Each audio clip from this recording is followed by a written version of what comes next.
50 জন মানুষ আমল করে যে পরিমাণ সওয়াব পাবে, ওই সময় এই রকম প্রতিকূল পরিবেশে যিনি নিজের ঈমানকে, নিজের আইডেন্টিটিকে, নিজের আমলকে, নিজের মুসলমানিত্বকে যে ব্যক্তি বুলন্দ করে রাখবে, উঁচু করে রাখবে, ধরে রাখতে পারবে, আল্লাহ তাআলা তাকে 50 জন মানুষের আমলের সমপরিমাণ সওয়াব তাকে দান করবেন। তিনি নামাজ পড়বেন 1 রাকাত, সওয়াব পাবেন 50 রাকাতের। তিনি রোজা রাখবেন একটা, সওয়াব পাবেন 50টার। তিনি হজ করবেন একটা, সওয়াব পাবেন 50টার। সাহাবীরা অবাক হয়ে গেলেন নবীজির এই কথা শুনে। তখন তো সেরকম কোনো পরিবেশ ছিল না, ঈমানের জন্য অনুকূল পরিবেশ ছিল মদিনাতে।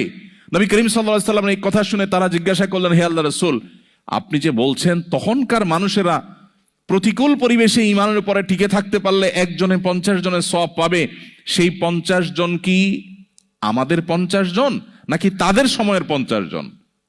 নবীজি তখন বলেছেন, আরে না, তাদের সময়ের না, তোমাদের মতো 50 জনের সওয়াব তারা পাবে।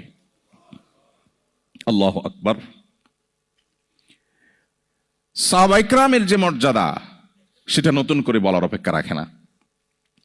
কিন্তু প্রতিকূল পরিবেশে নিজের ঈমানকে, মুসলিম আইডেন্টিটিকে যদি কেউ উঁচু করে সেটাকে নিরাপদ রাখতে পারে, তার আঁচলকে বাঁচাবার জন্য সে যদি সংগ্রাম করে টিকে থাকতে পারে, জ্বলন্ত কয়লা হাতে রাখার মতো এই কঠিন কাজটি যদি সে করতে পারে, নবীজি সাল্লাল্লাহু আলাইহি সাল্লামের হাদিসের এই ভবিষ্যৎবাণীর আলোকে এই সুসংবাদ সে পাবে। আল্লাহ তাআলা আমাদের সবাইকে শক্তিশালী ঈমানের অধিকারী হওয়ার মধ্য দিয়ে এই প্রতিকূল পরিবেশে আমাদের ঈমানকে, আমাদের আইডেন্টিটিকে, আমাদের ইসলামকে আল্লাহ তাআলা সেফ এবং নিরাপদ রাখার তৌফিক দান করুন।